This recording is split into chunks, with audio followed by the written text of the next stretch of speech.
altının birine, gittim girman yerine, girman yeri yeşil ulen, elle saray bulem, elle kuram, elle kurmim, elle saray bulem.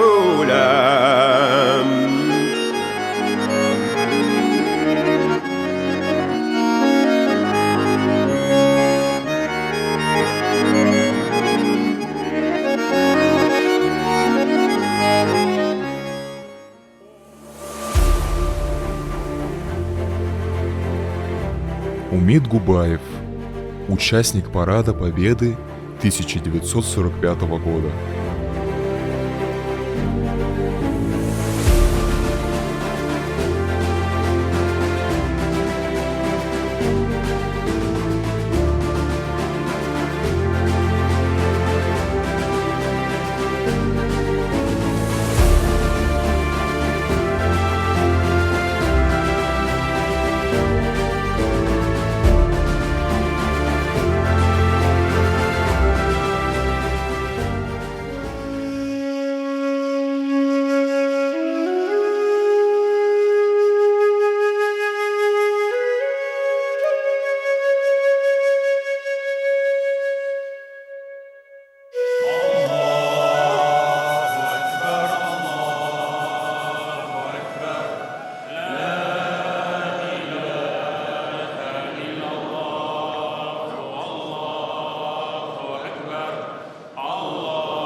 Москва. В главном мусульманском храме страны, Московской соборной мечети, отмечается один из двух главных праздников в исламе – Ид-аль-Фитр, Ураза-Байрам. Проповедь главного муфтия шейха Равиля Гайнуддина слушают сотни тысяч людей. Мусульмане заполнили не только территорию мечети, но и близлежащие улицы. Вместе с нами в первых рядах в Московской соборной мечети участник Парада Победы 1945 года, ветераны Отечественной войны, участники специальной военной операции, герои России, генералы и офицеры, безусловно, ветераны Великой Отечественной войны имею в виду. Мы приветствуем наших защитников Отечества. Среди почетных гостей и герой нашего сюжета Умид Садыкович Губаев.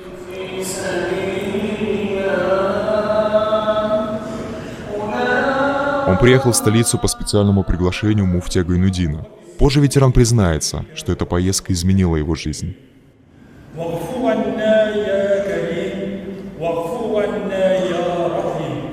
День Победы мы идем на парад.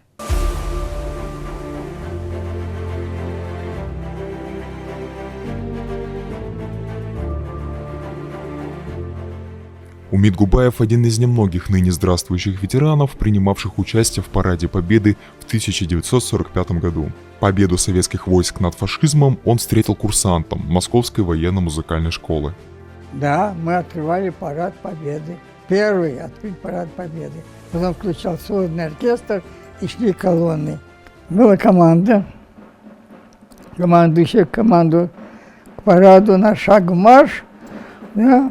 По его команде он шел впереди, а мы 32 такта,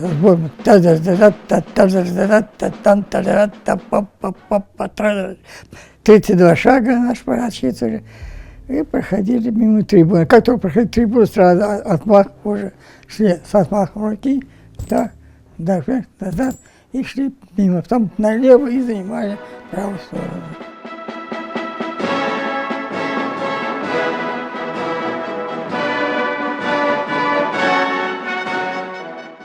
Шествие по Красной площади вместе с победителями стало главным событием в его жизни. 24 июня 1945 года ветеран помнит в мельчайших деталях.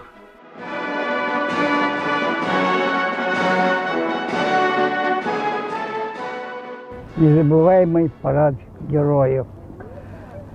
Прошли строем гордо, неся флаг победы, на Заве 7 стояли на сцене. Были приглашены много иностранцев. Они смотрели с удивлением, как это, такая война прошла, и так красиво шагают наши воины, как будто вот только сняли вот сейчас какой-то с пьедестала, что ли, крепкие, мощные, энергичные, красивые, со знаменем в руках прошли по площади. Ну, а в Замбихане, когда проходила уже техника, вдруг пошел сильнейший ливень, такой, что невозможно было. Только пошел оркестр, и по радио прозвучали. В связи с резким ухудшением погоды демонстрация трудящихся отменяется. Ну, раз отменить ту радость людей.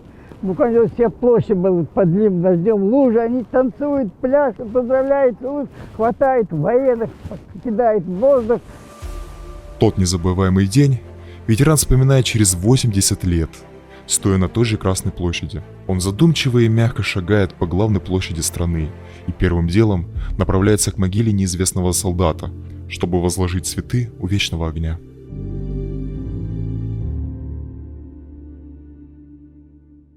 День Победы никогда не забыть, и он незабываемый.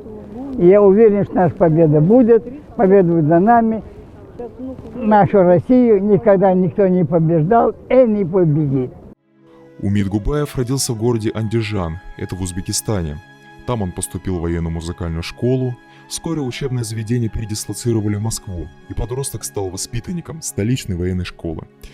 После военной школы Умид Губаев окончил Институт военных дирижеров при Московской консерватории и продолжил профессиональную деятельность в советской армии. С 1951 по 1972 год служил военным дирижером.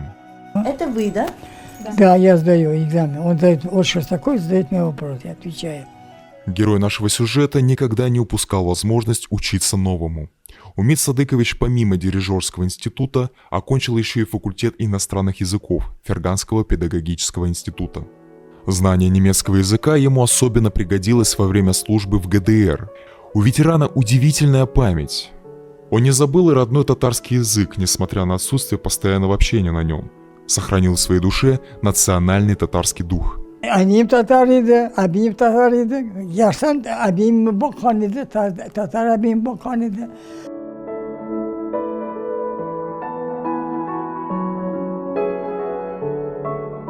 В настоящее время ветеран живет в городе Армавир Краснодарского края вместе с дочерью.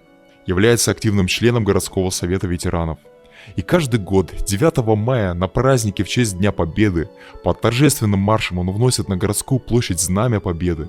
Это важное дело доверяет только Умиду Садыковичу, участнику парада 45-го. И считаю, что это честью, уважением, что мне доверено Знамя Победы нести. Я в течение 10 лет и более являюсь городским знаменоносцем, Знаменем Победы несу.